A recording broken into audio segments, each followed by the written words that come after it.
What if the most feared man in an Appalachian valley was not the outlaw, the moonshiner, or the killer in the hills, but the preacher who already knew what you had done before you ever stepped inside his church? Before we dive into this story, make sure to subscribe and leave a comment on where in the world you are watching from today. There are parts of Appalachia where the land does not simply surround a town, it seems to close around it. The ridges rise so steeply and fold so tightly that daylight arrives late, leaves early, and everything in between feels dimmed, as though the valley has placed a hand over its own mouth. Grimvale was one of those places. It sat deep in the West Virginia mountains, tucked into a crease of land so narrow and shadow-bound that outsiders often passed within a few miles of it without ever knowing it was there. In the mornings, fog settled low over the road and pooled in the yards like pale standing water. By noon it might thin, but it never fully left. It lingered in the tree line, clung to porch steps, and drifted through the cemetery behind the church in long white ribbons that looked almost deliberate. The church stood on a rise above the valley floor, plain in its construction but wrong in its presence. It was a white-painted frame building with a narrow steeple and tall windows made wavy by old glass, the sort of rural meeting house that ought to have looked humble. Instead, it seemed watchful. People in Grimvale noticed that the church bell carried farther than sound should have carried in those hills. Men working timber on the far ridge claimed they heard it as clear as a hammer strike, though the wind was moving the other way. Women hanging laundry a mile south would stop and listen, with wet hands still clutched around sheets, because the bell did not sound like it was calling them uphill. It sounded like it already knew where they were. And at the center of that church, in those years when the town still had enough people to fill the pews and enough faith to fear what stood behind the pulpit, was Reverend Malachi Vane. Even now, the name sits strangely in old county recollections, not with affection, not even with simple hatred. It appears the way people write about storms that took houses or fevers that carried off children is with a kind of stiff caution, as if naming the thing too directly might invite it back. Those who spoke of him in later years did so with the same expression, eyes slightly lowered, voice gone thin around the edges. They called him a powerful preacher. They called him a hard man. They called him necessary. But beneath all of those words, there was another truth pressing upward, something none of them liked to say plainly. Reverend Malachi Vane frightened them, not because he shouted, not because he threatened hell in the ordinary way mountain preachers sometimes did, with sweat on the brow and fists striking the pulpit boards. What unnerved people about Malachi was something quieter and worse. It was the sense that when he looked at you, he was not listening to what you said. He was listening to something underneath it. He had a way of fixing those dark, unreadable eyes on a person and letting silence do the work, and in that silence, people often began to feel that whatever they had hidden best in this life was no longer hidden at all. That is where this story begins. Not with a miracle, and not with a sermon, but with a valley that had learned the value of holding its tongue. Grimvale did not fear Reverend Malachi Vane because of religion alone. It feared him because religion was only the language he used. Beneath that language was power, and beneath that power was knowledge. The dangerous kind, the kind no preacher should have possessed, and no congregation should ever have allowed to stand at the front of the room and speak in the voice of God. No one in Grimvale could later agree on the exact day Reverend Malachi Vane arrived, only the season. It was the back end of October in either 1888 or 1889, depending on whose memory you trusted.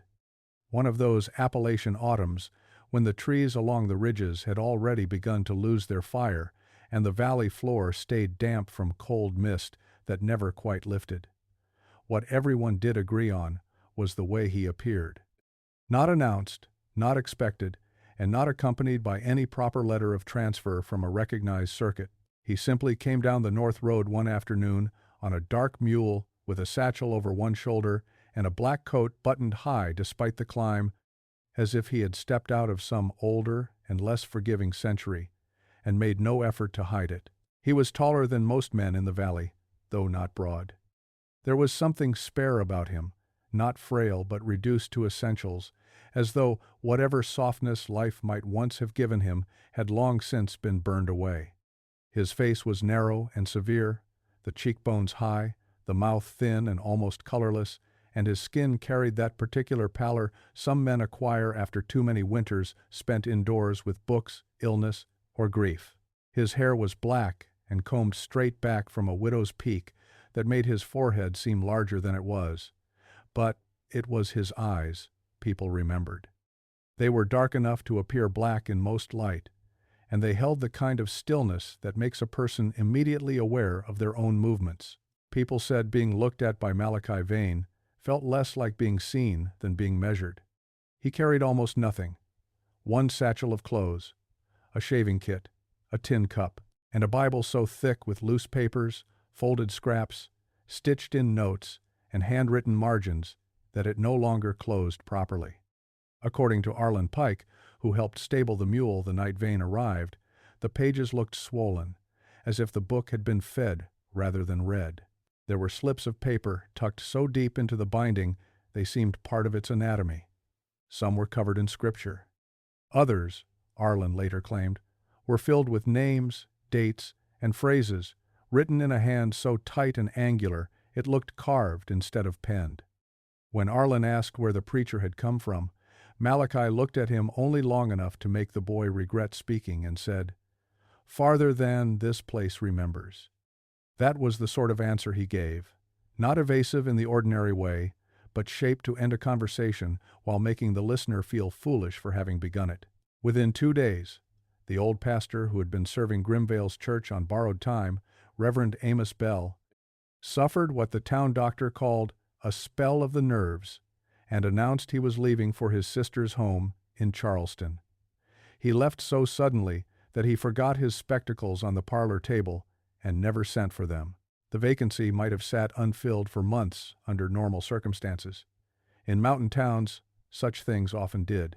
But Malachi Vane stepped into the pulpit the following Sunday as if there had never been any question of who would stand there.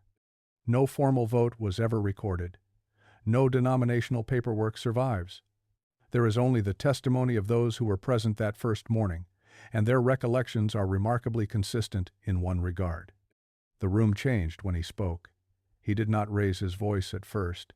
He began low, almost conversational, forcing people to lean forward to catch the words. That alone unsettled them. Mountain preaching of that era was often emotional, thunderous, and built on rhythm and heat. Malachi's manner was colder than that and, for that reason, more compelling. His voice had a depth to it that did not come from volume, but from conviction, the kind of voice that seemed to emerge not just from a chest or a throat, but from some deeper chamber inside the body. When he read scripture, familiar verses sounded altered, not in wording but in weight. Lines people had heard all their lives suddenly felt sharpened, as if he had honed them in private before bringing them out to be used. And then there was the precision. He did not preach in broad moral language the way most ministers did. He spoke as though addressing particular rooms inside particular houses. He spoke of hidden money, wrapped in cloth beneath floorboards. He spoke of promises made beside deathbeds and broken before the soil had settled. He spoke of a woman washing blood from a shirt in cold water before dawn and telling herself it looked like rust. He named no one that first Sunday, but he did not have to. Faces changed in the pews, shoulders stiffened. Men who had entered the church with the loose confidence of habit found themselves sitting upright as if called to account by something far more intimate than doctrine. The people of Grimvale did not trust Reverend Malachi Vane. That part is important. They were suspicious from the beginning. A man with no clear past, no proper introduction, no people to vouch for him, and eyes that rested too long on a person's face was not the kind of figure mountain communities welcomed easily. And yet, suspicion did not keep them away. If anything, it bound them closer. They came back the next Sunday, and the Sunday after that, and then on Wednesday nights as well. Some came out of faith, some out of fear, some because they were certain they had imagined the first sermon and needed to hear another to prove it. But by the end of that winter, The little church on the rise above Grimvale was fuller than it had been in years, and Reverend Malachi Vane stood behind the pulpit, like a man who had not taken control of a congregation so much as returned to claim something that had been waiting for him. It did not happen all at once. That was part of what made it so effective. If Reverend Malachi Vane had stood in the pulpit on his first Sunday and begun naming men, naming acts, naming the private rot hidden beneath the floorboards of respectable lives, the people of Grimvale might have driven him out by force. Mountain communities have always tolerated a great deal from preachers, but not that, not open invasion, not public possession of knowledge that should have belonged only to God, the guilty, and the grave. But Malachi was too careful for that. He moved the way a knife moves through cloth, not with spectacle but with precision. In the early weeks, people told themselves they were imagining things. A sermon on deceit would seem to linger a little too long on the very form a particular lie had taken in one particular house. A passage on judgment would arrive wrapped in details so close to a private family wound that the people hearing it would sit very still and keep their faces arranged, only to leave the church with their hands shaking inside their gloves. He never looked directly at the guilty when he said these things. That, too, was part of the horror. He would stare over the congregation or at the open Bible in front of him and speak in that low, measured voice as though he were merely reading what had already been written somewhere deeper than the page. Then the incidents became harder to dismiss. One Sunday in January, he preached from the Gospel of Luke on the subject of stewardship. It should have been an ordinary sermon, dull even, a lesson about honesty and duty. Instead, he spoke of silver coins sewn into the lining of a winter coat and hidden behind flour sacks in a kitchen cupboard. He spoke of a widow's account settled falsely after her husband's death, of acreage transferred through pressure rather than law, and of signatures made by hands too weak to understand what they were signing. He named no family, but everybody in the church knew he was speaking toward Asa Tiller, who had spent the better part of a year quietly absorbing land from two grieving households at terms that would have seemed fair only to a man determined not to look too closely at his own soul. Asa did not rise. He did not deny it.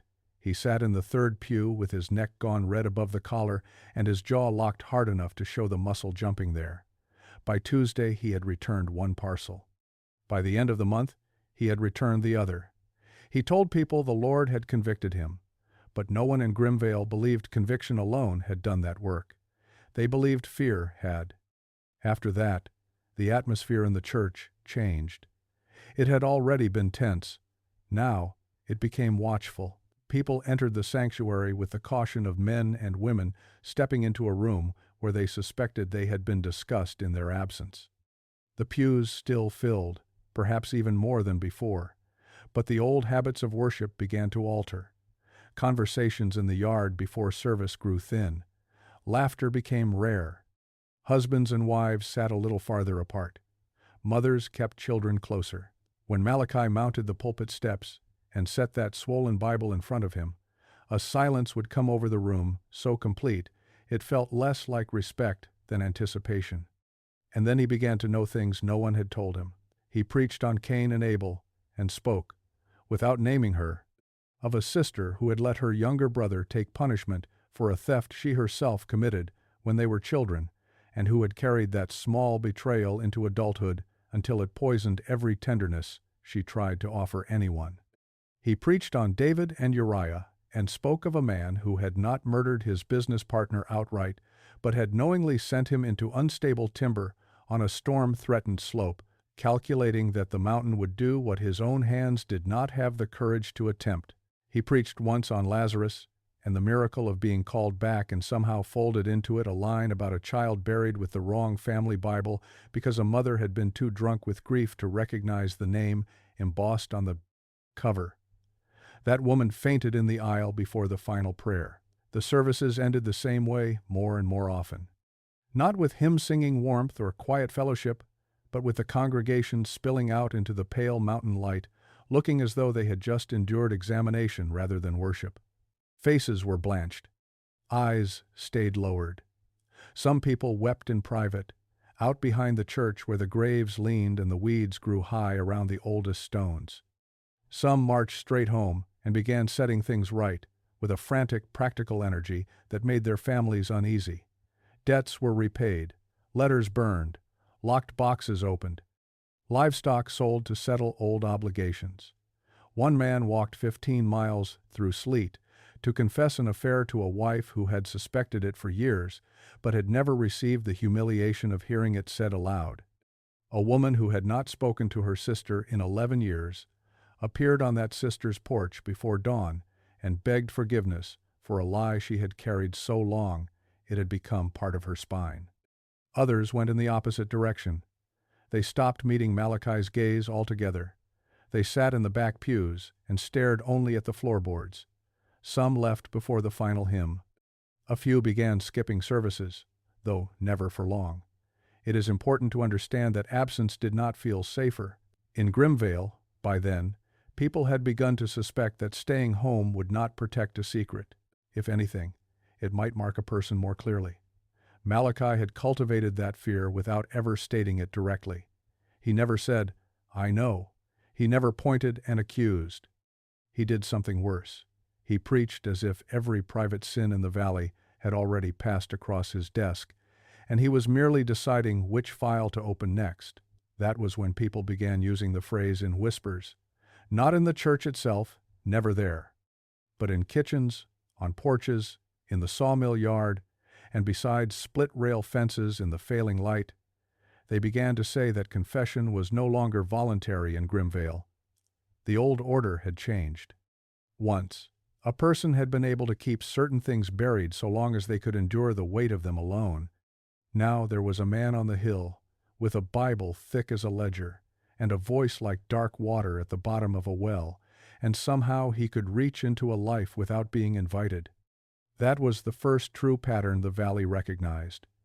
Reverend Malachi Vane was not merely preaching against sin, he was finding it.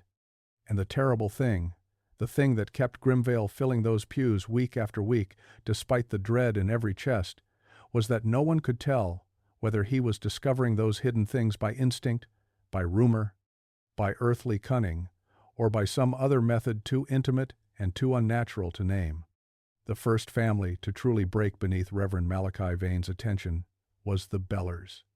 Until then, whatever fear had gathered around the church still allowed people a few comforting explanations. They told themselves the preacher was unusually observant. They told themselves that mountain towns were small, that secrets leaked, and that guilt had a way of making any general sermon feel personal if a conscience was already tender enough. But the Bellers were the moment those explanations began to fail. The family had been in Grimvale longer than most could remember. Josiah Beller owned good timber on the western ridge, sat near the front pew every Sunday, and carried himself with the sort of heavy local respectability that often passes for virtue in isolated places.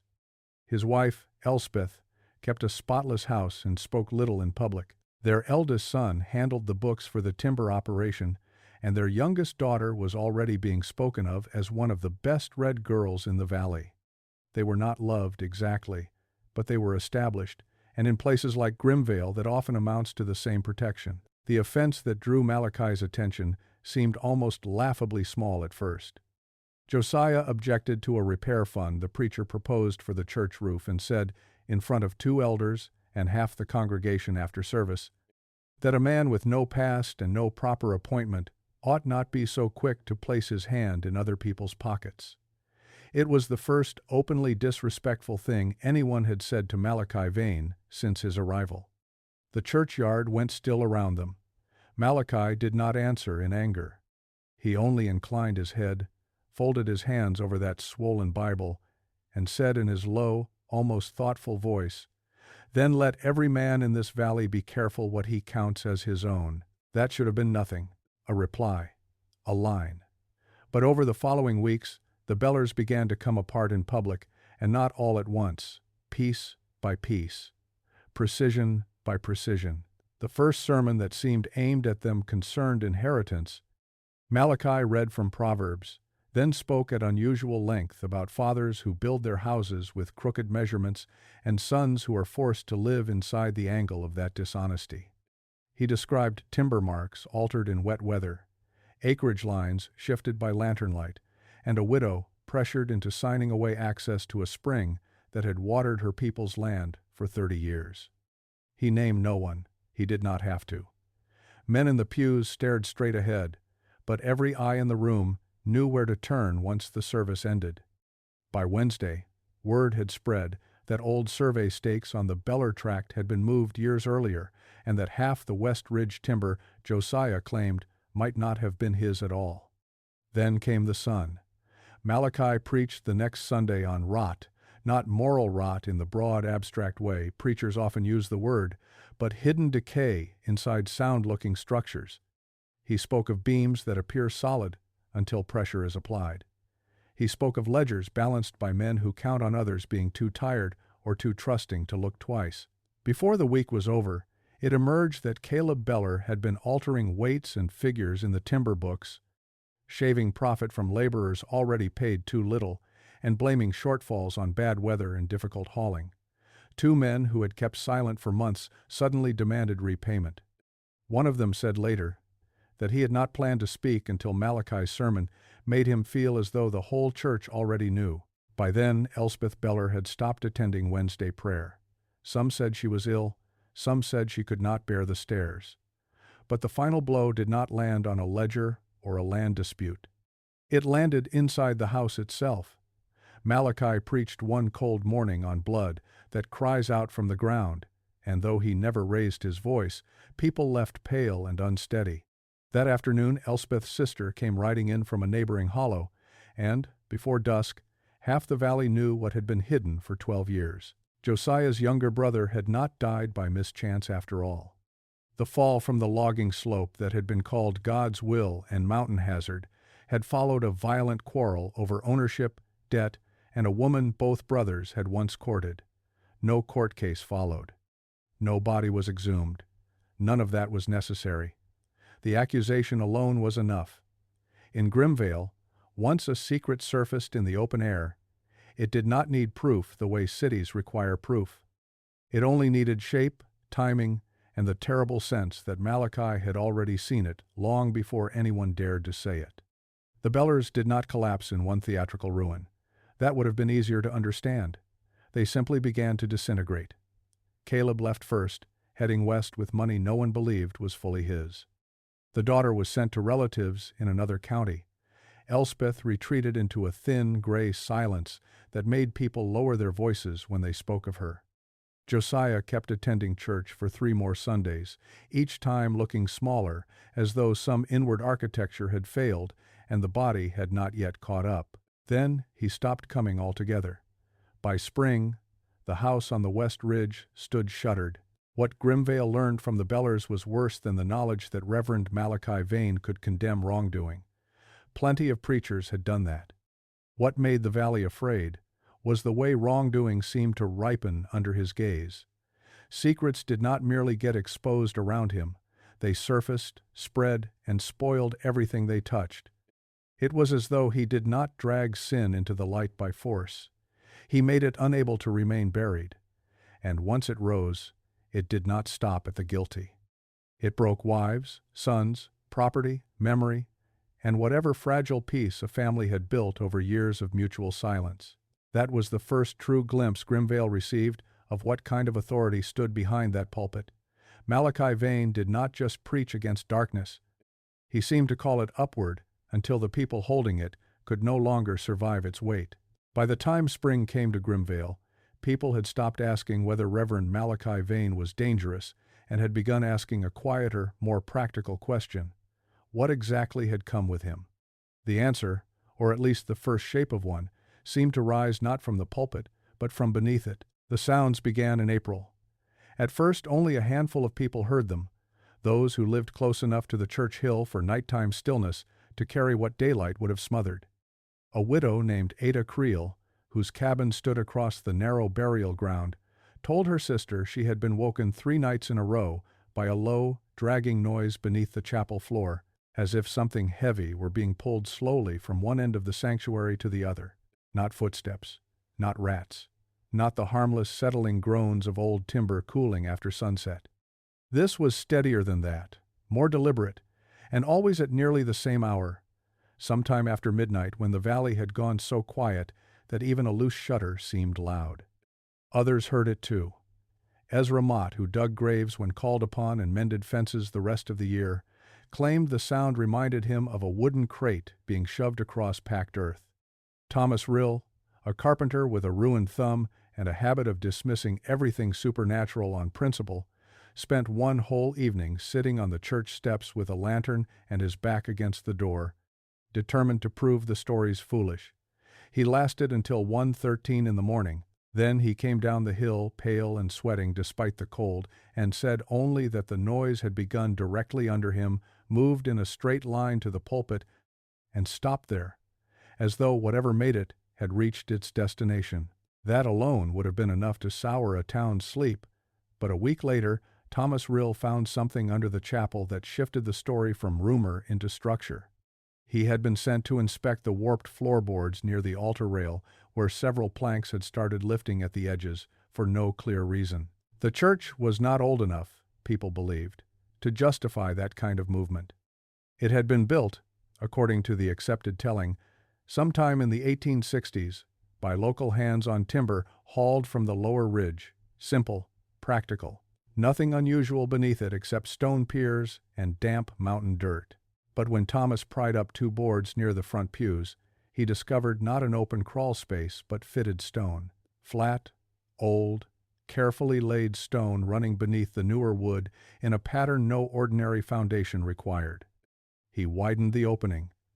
Beneath the dust and rot, there appeared the top edge of an older construction entirely, a worked surface of dark stone sunk below the visible church floor by perhaps 3 feet. It did not match the rest of the building. It was too precise, too deliberate, and, stranger still, the stones bore tool marks unlike anything Thomas had seen in local work. Narrow scoring lines crossed the surface in repeating intervals, not decorative exactly, but not random either. He later said they looked less like mason's marks than instructions. When Ezra Mott was brought in to help lift more boards, they found an iron ring set flush into one of the stones near the center line beneath the pulpit. At first, it would not move. The ring seemed fused by age, dirt packed hard around its base. But after an hour of levering and scraping, the stone shifted half an inch, then another, and finally rose with a sound several men would later describe the same way, like a long sealed breath being released through old teeth. Under it was not earth, but darkness. A square opening no wider than a coffin lid. Cold air came out first, unnaturally cold for spring, carrying the smell of wet mineral, old wood, and something faintly sour underneath, something organic that had been shut away too long to name comfortably. Word spread faster than anyone could control. By late afternoon, half of Grimvale knew there was something under the church. By evening, nearly all of them did, and Malachi Vane, when told what had been found, did not show surprise. That detail mattered. Thomas Rill said the preacher listened with his head slightly inclined, one hand resting on that swollen Bible of his, and then asked only one question. Was it beneath the pulpit or beneath the people? No one understood what he meant, and no one liked the way he said it, as though the difference had already been settled long ago. The opening was explored the next day by lantern light. Thomas went first, with Ezra behind him and 2 other men holding ropes above. What they found was not a full cellar, nor any ordinary church undercroft. It was a chamber, low-ceilinged and stone-lined, extending wider beneath the sanctuary than the church itself appeared to allow. Thomas insisted on that point for the rest of his life. The proportions were wrong. The room below was larger than the footprint above. Its walls were built of the same dark stone, damp in places and smooth in others, and the floor had been packed flat by use or age until it felt almost polished beneath a boot sole. Along one side stood what looked like sealed recesses cut into the wall, narrow vertical spaces closed with fitted slabs. Along another side ran a bench or ledge of stone, worn at the edges in a way that suggested long contact. There were no chairs, no cross, no hymnals, nothing to indicate Christian use at all. And yet the most unsettling part of that chamber was its placement. Directly above its center, exactly where the floorboards and beams aligned, stood the pulpit. After that discovery, people began noticing changes in Malachi that were harder to dismiss as mere temperament. His sermons grew sharper but also stranger, as if his voice carried farther inside the room without rising in volume. Parishioners, seated in the back pew, claimed his words reached them with impossible clarity, while those in the front sometimes said they felt the sound in their ribs before they fully heard it in their ears. Children complained that the floor beneath the sanctuary seemed warm during services, especially when Malachi leaned forward and spoke without notes. Ada Creel swore the windows trembled on still mornings when the preacher prayed. Thomas Rill, who wanted no part of superstition, admitted only this. When he stood over that hidden chamber and listened to Malachi preach above it, the boards beneath his boots seemed to answer him. Not with speech, but with a faint, responsive hum, as if the church had developed a second voice hidden below the first. From then on, Grimvale no longer feared only the man in the pulpit. It feared the possibility that the pulpit itself was positioned over something older, something sealed and waiting, and that whatever authority Reverend Malachi Vane carried into that valley did not end with his own mind or memory.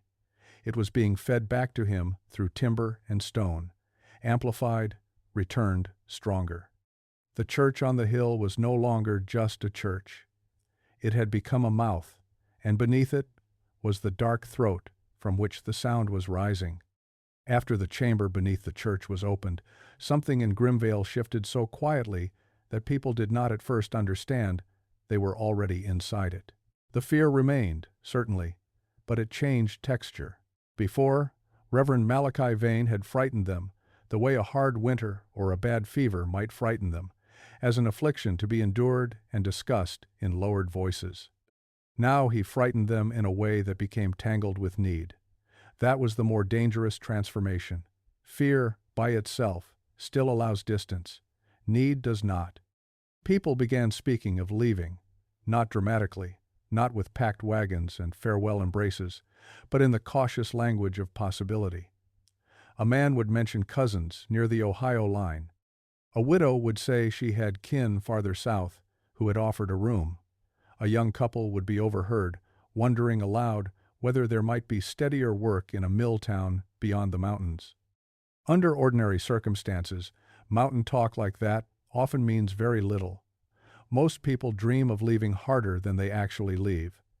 But in Grimvale, that spring and summer, several did make the attempt. The strange thing was that they came back. A laborer named Ephraim Coyle set off in May with a mule, 2 canvas sacks, and the stated intention of finding railroad work near Huntington. He made it, by all accounts, nearly 15 miles south before turning around without explanation and riding home by nightfall with mud dried on his boots and a look on his face his wife would later describe as ashamed and frightened at the same time. He told her the road had felt wrong beneath him, too empty, too silent, and that every mile he placed between himself and Grimvale had produced not relief, but a kind of inner tightening, as though some cord inside his chest were being drawn taut. A month later, a woman named Liza Penroe took her 2 daughters to stay with a sister in another county. She lasted 3 nights. On the 4th morning she was found back in her own kitchen before dawn, coat still on, children asleep in chairs, claiming only that she had dreamed. The church bell was ringing under the floor of the house where she was staying, and had awakened already, certain she had to come back before something noticed she was gone. That was the language people began using. Not that they missed Grimvale, not that home had called them. Something less sentimental and far more unsettling than that. They felt they had to come back, as if absence itself had become a kind of disobedience. And still they attended church. That is the detail that matters most, because by then no one entered that sanctuary innocently. They knew what waited there. They knew a sermon might reach into the one locked place in a life they had managed, through stubbornness or shame, to keep untouched by public knowledge. They knew that sitting beneath Malachi's voice felt increasingly like standing too close to the edge of a well and hearing something answer from below. And yet, every Sunday the pews filled. Not perfectly. A few chairs remained empty here and there, usually after some household had been struck by one of his too precise sermons and was still raw from the exposure. But as a whole, the congregation thickened rather than thinned. Families came in their best clothes. Men removed their hats with hands that did not look steady. Women smoothed their skirts and kept their children close. Then they sat and waited with the expression of people who dread a blow and also need it to fall. The town's dreams changed as well. That is one of the more persistent details in later recollections, and because multiple accounts agree on it, I think it deserves more weight than folklore usually receives. People began dreaming of the church before dawn. In these dreams, the valley was still dark, darker than any hour Grimvale knew in waking life. But the sanctuary was already full. Every pew was occupied. Every head turned forward. No lamps lit, no sun through the windows. Only the faint shape of the room and the sense, shared across dozens of separate testimonies, that someone was already preaching in the dark.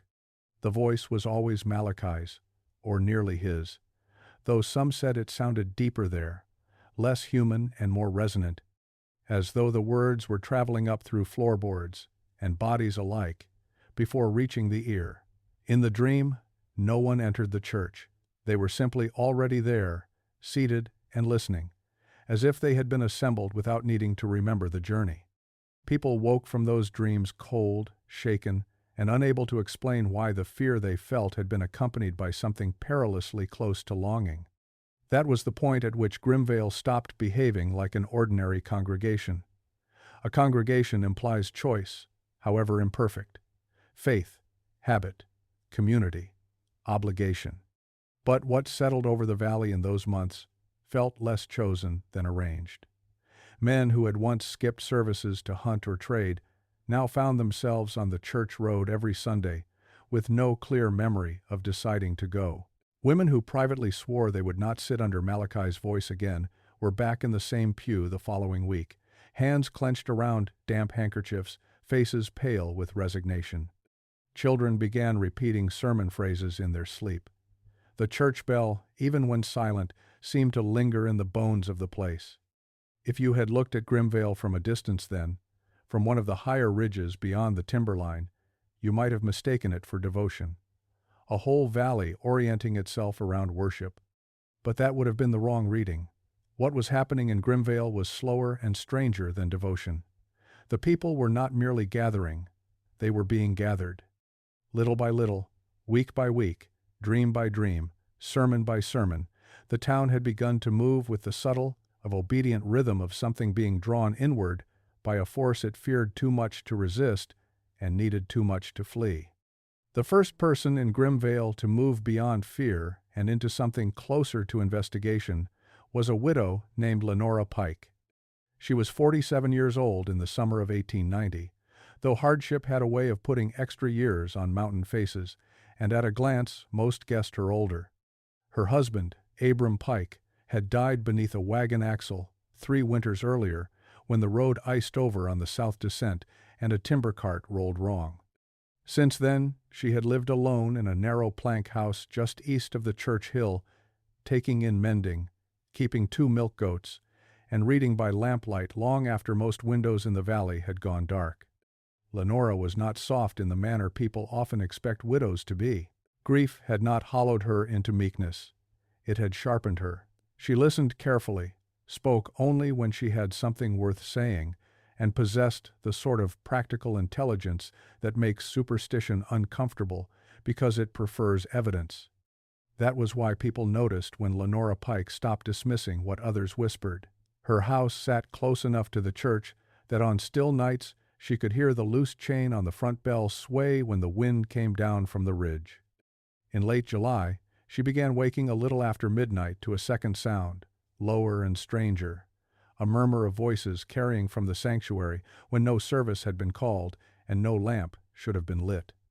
At first she thought it must be drunks on the church steps or boys daring each other to linger near the burial ground after dark, But the voices did not behave like that. They did not rise and fall with laughter or argument.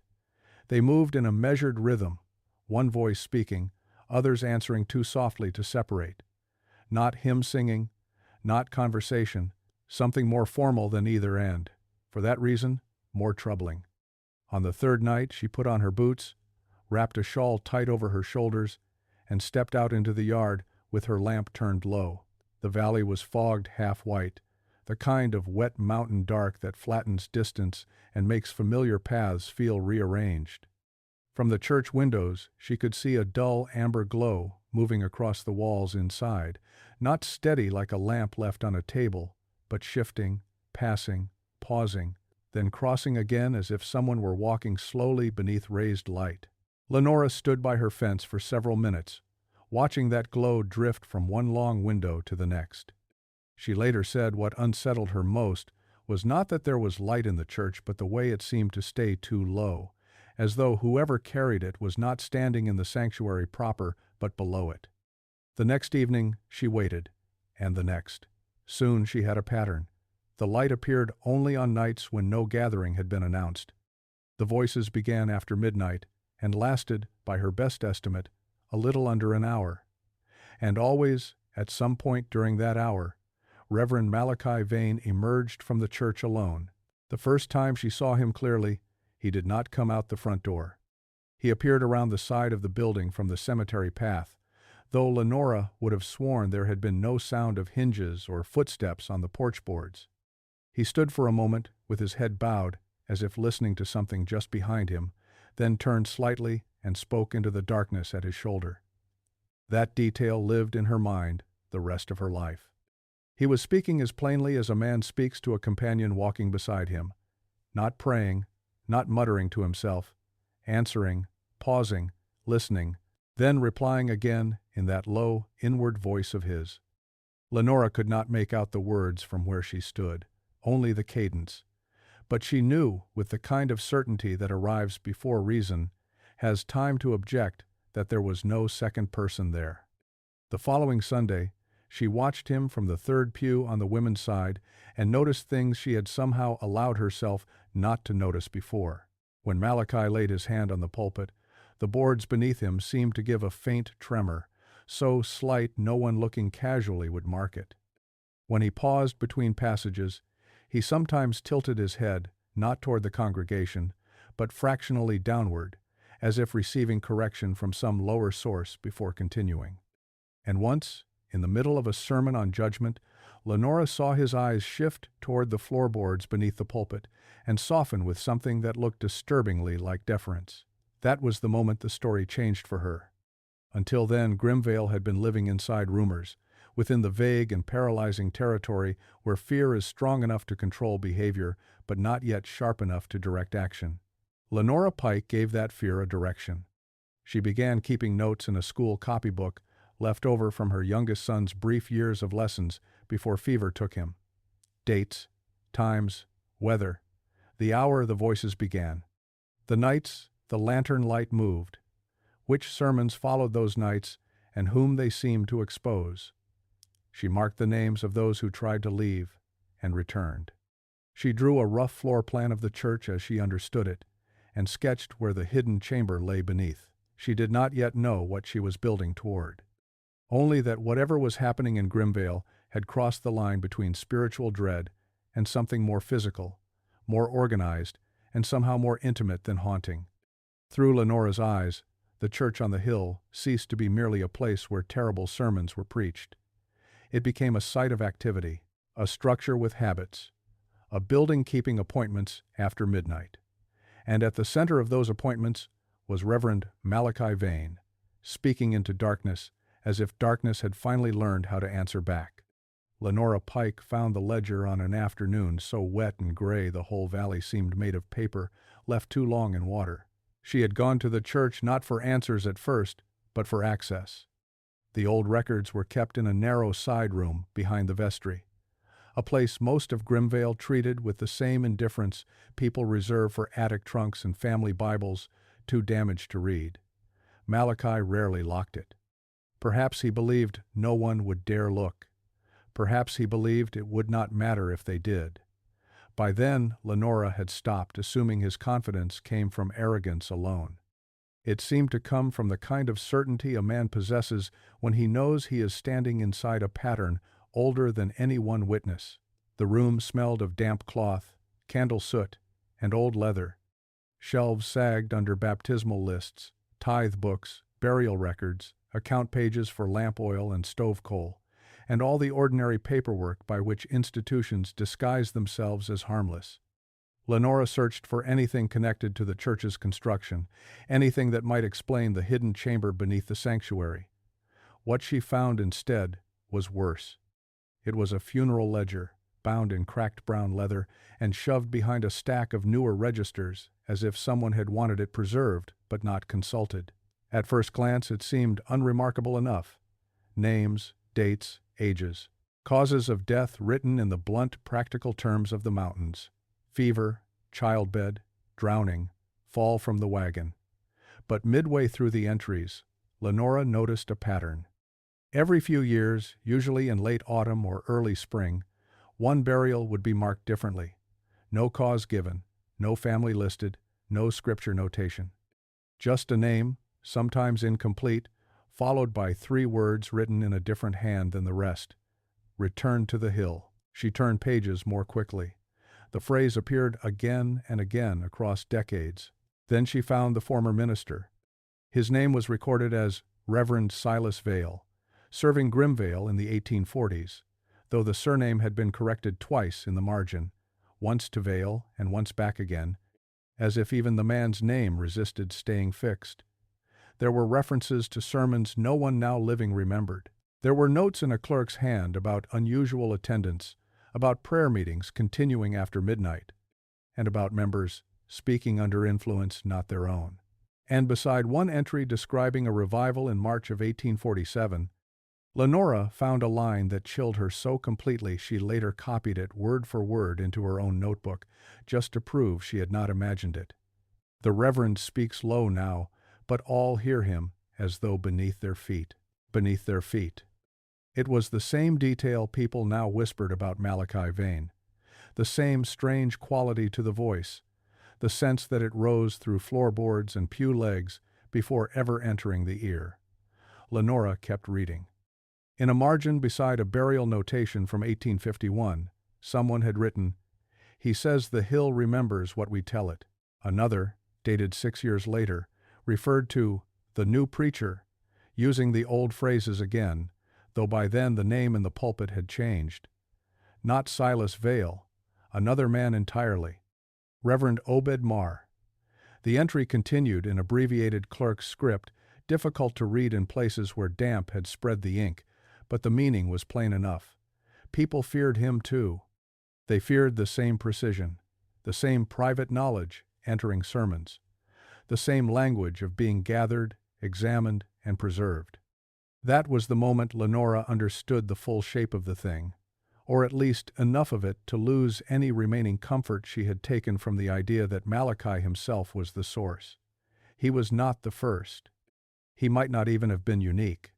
Whatever stood behind the pulpit in Grimvale, whatever force moved through voice and secrecy and buried guilt, had used other mouths before his. The church above ground was newer than people believed, but the authority beneath it was older than the current walls, older perhaps than the first Christian hymn sung on that rise. The hidden stone chamber had not been built to support the church. The church had been built over something already there. Lenora widened her search. In an old deed book from the county office, she found that the parcel on which the church and cemetery stood had never been sold in the ordinary way. It had been transferred through 3 generations under language so vague it barely counted as a legal description, always with one repeated phrase tucked awkwardly into the boundary notes, including the old ground and all rights of listening. Not grazing, not timber, not water. Listening. She read it twice to make certain. All rights of listening. No sane land surveyor would write such words unless copying them from something older he did not understand and did not dare alter. The burial ground itself began to look different to her after that. not a quiet churchyard with weathered stones and family names half dissolved by lichen, but part of a system. People had not merely been buried near the church. They had been placed around it, ring by ring, generation after generation, as if the dead belonged not only to their families, but also to the hill. Even the earliest graves clustered unnaturally close to the sanctuary's north wall, where the earth stayed softer and where, Lenora now realized, the oldest stones seemed all to lean faintly inward. By the time she left that records room, the day had darkened toward evening, and rain had begun ticking against the high glass. She stood for a long moment in the empty sanctuary, listening to the hush that fills wooden churches before lamplight, and understood that Grimvale's horror had just widened beyond one man's cruelty or one congregation's weakness. Reverend Malachi Vane was terrible enough on his own, but the deeper truth was worse. The valley had hosted this kind of preacher before, perhaps under other names, with other Bibles, with other dark little variations of doctrine and tone, but always with the same low voice, the same private reach into hidden lives, the same method of drawing people inward until fear and worship became indistinguishable. The evil in Grimvale had not arrived with Malachi. It had been waiting for him, just as it had waited for the others. And the ledger, with its dry clerk's hand and its repeated phrase "return to the hill," suggested something even more unbearable than corruption. It suggested continuity. A long, patient arrangement between the land, the church, and the people buried around it. An arrangement in which preachers were not owners of the force beneath the sanctuary, but instruments of it. Temporary mouths, passing vessels. And if that was true, then removing Malachi Vane would not end what was happening in Grimvale. It would only leave the pulpit empty until the hill chose another voice. It happened on a night people in Grimvale would later refuse to date precisely, as if pinning it to a calendar might make it too real to survive. Most placed it in late October of 1890, during a cold storm that rolled down from the ridge after dark and sat over the valley without lightning for nearly an hour before the rain began. The service had been announced as a revival, though there was little revival left in the room by then, only dread arranged in pews. Families came anyway. They always came. Men in heavy coats stamped mud from their boots on the church steps. Women entered with shawls pulled tight around their shoulders and eyes already lowered. By the time Malachi Vane stepped behind the pulpit, every bench in the sanctuary was filled, and more people stood along the walls, their faces pale in the lamplight, the wet smell of wool and stormwater mixing with candle wax and old timber. Lenora Pike was there, seated near the back with her copybook hidden beneath her shawl, though she would write nothing that night. Later, she said the air inside the church felt wrong before a single word was spoken, too dense, too close, as though the room had been sealed while everyone was still breathing. Rain tapped against the windows in irregular bursts. The bell rope hanging near the vestibule swayed once, though no one had touched it.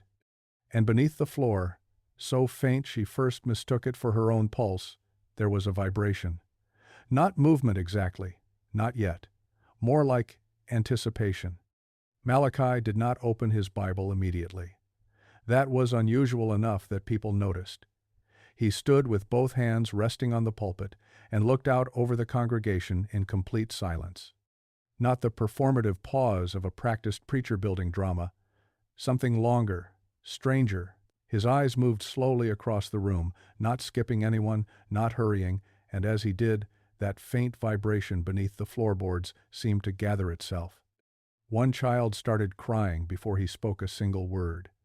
The sound was hushed almost instantly by a mother whose own face had gone colorless. When he finally began, his voice was lower than usual, so low that the first several lines forced the room inward to hear them. He preached from no stated text. He spoke of hidden things, of what a valley keeps, of the lie people tell themselves when they bury a thing and call it gone. His words carried that same unnerving precision. Grimvale had already come to fear, but there was something else in them now, something larger than accusation. It no longer felt as though a man was describing individual sins. It felt as though the land itself had begun giving testimony through him. He spoke of a brother left to die beneath shifting timber on the west ridge, while another man walked home and washed the mud from his boots before supper. Josiah Beller, who had not been seen in church for weeks, stood from the back pew where he had slipped in unnoticed, made one sound like a man being struck in the chest, and staggered into the aisle. No one reached for him. No one needed to. He sank to his knees and began speaking before anyone asked a question, confessing in broken, breathless fragments what he had spent 12 years disguising as an accident and God's will. He confessed it in front of his surviving children. He confessed it in front of the widow of the dead man. He confessed it while Malachi never once looked directly at him, only continued in that low, terrible voice as if the confession were not interruption but accompaniment. Then the floor answered. That is how the surviving accounts describe it. Not shook, not groaned, answered. A deep, resonant sound rose from beneath the sanctuary, too structured to be thunder, too sustained to be shifting earth. A kind of long, subhuman note that moved through the pew legs, up through the soles of boots, and into the ribs and teeth of everyone in the room. Several people screamed. Others clamped both hands over their mouths, as if to hold something in. Lenora Pike later wrote that the sound did not enter through the ear at all. It seemed to enter through the bones first, and only then become something the mind could identify as sound. Outside, the storm intensified. But the strange thing, the thing that widened the horror beyond the church walls, was what happened in the valley itself.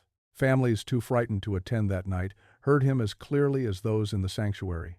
Ada Creel, alone in her house across the burial ground, heard Malachi's voice rise under her floorboards, as if he stood beneath her bed rather than at the church pulpit. Ephraim Coyle's wife, who had stayed home with a feverish son, said every window in the house trembled in time with the sermon, and that the words came not through the storm, but through the ground. Two men on the South Road, half a mile from the church and driving a wagon through rain, later swore they heard a full sentence spoken in Malachi's cadence beneath the drum of weather, clear as any ordinary conversation. The hill keeps what is spoken upon it. Inside the sanctuary, the service lost all resemblance to worship. The room had become something else, an excavation, a forced yielding of buried matter. One confession triggered another, and then another, not orderly, not invited. A woman named Miriam Quill stood and admitted that the child buried beside her husband was not her husband's at all, a truth she had carried for 17 years beneath a marriage built on silence and mutual need. A farmer from the north end of the valley shouted that he had poisoned a neighbor's well 6 summers earlier during a drought, and then wept so violently he had to be held upright by the same neighbor's sons. Caleb Beller, who had slipped back into town only days before without telling anyone, tried to leave and could not. 3 witnesses later said he reached the church door, touched the latch, and doubled over as if some force in the room had seized his spine. He turned back, walked to the center aisle of his own accord, and confessed to theft, false weights, and an assault no one but the victim had known about until that moment. Families fractured where they sat. Wives turned toward husbands with expressions no marriage recovers from. Sons stared at fathers, as if seeing them for the first time through a crack that could never be closed again.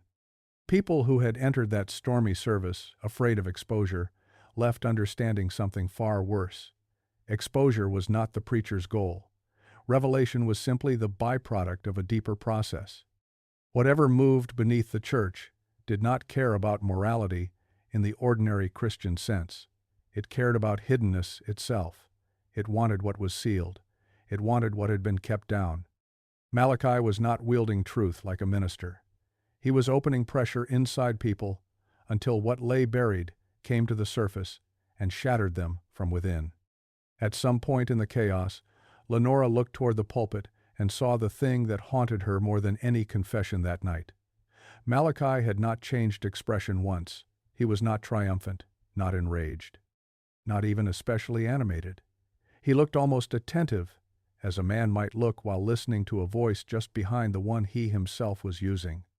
And beneath him, from below the boards, there came again that low, resonant answering sound, softer now but unmistakably responsive, like a second preacher hidden under the first, repeating each truth in a language made of timber, stone, and earth. When the service finally broke apart, no benediction was given. People poured out into the rain as though escaping a fire, though some remained kneeling in the aisles long after the pews had emptied, unable or unwilling to rise. The whole valley had heard him. That much became clear before midnight. Lanterns moved from house to house, doors opened, accusations began, old suspicions took shape. By morning, 2 marriages had collapsed outright, 1 man had ridden north and not returned, and 3 households were refusing to speak to one another except through slammed doors and shouted fragments.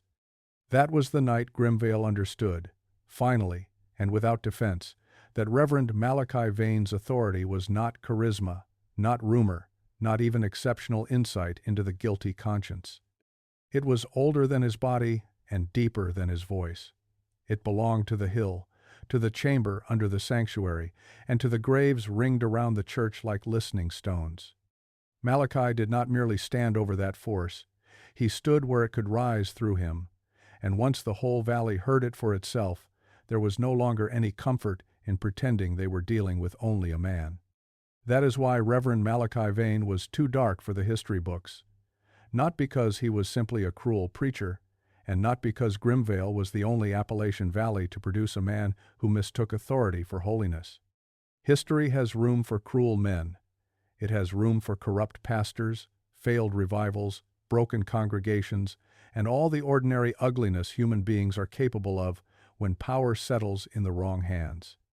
What it has far less room for is the possibility that something worse can wear the shape of righteousness so convincingly that an entire community will kneel before it and call the act devotion. To write Malachi Vane down plainly would mean admitting that fear does not always arrive snarling. Sometimes it arrives with a Bible full of notes, a measured voice, and the unnerving gift of knowing exactly where guilt lives inside a person. It would mean admitting that grief can be used, that shame can be cultivated, and that God's language, in the wrong mouth, can become a tool for excavation rather than salvation. Grimvale did not merely suffer under Malachi. In ways that should trouble anyone who hears this story, it organized itself around him. It fed him its silence, its secrets, its buried wrongs, and by the time it understood what stood behind that pulpit, the hill had already taught the town how to listen. So the records thinned, church papers went missing, funeral ledgers were sealed or misplaced. The burial ground above the valley was left to weather and lean, its stones sinking deeper each year into earth that had already been asked to hold too much. And somewhere, in whatever remains of Grimvale, whether in ruined floorboards, collapsed stone, or the soft ground beneath abandoned graves, I suspect the last of that story never fully ended. Some voices do not stop preaching. They simply run out of official pages to haunt.